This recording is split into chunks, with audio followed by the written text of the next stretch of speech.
د چا خندا کې هم ډېر درد پروت وي څوک د ژړا نه هم خوندونه اخلي چاته څه شرم نه ښکاري او بعضې په هر څه پیغورونه اخلي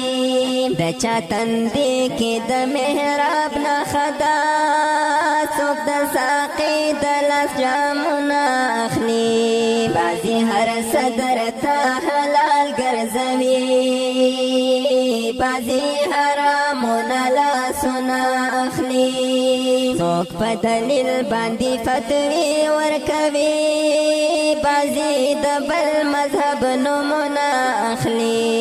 خپله نوړۍ د بل په خوله کې ورکوي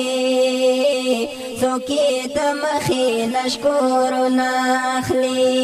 بعضې د ورور د درد نه ځان خلاصوي بعضې په زور پردي غمونه اخلي څوک کرونده د نفرتونو کوي بعضې د مینې سره ګلونه اخلي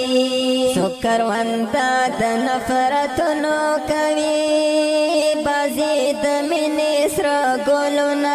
اخلي دغه فطرت دی د دې ښکلي انسان او بید د کمې چې نومونه اخلي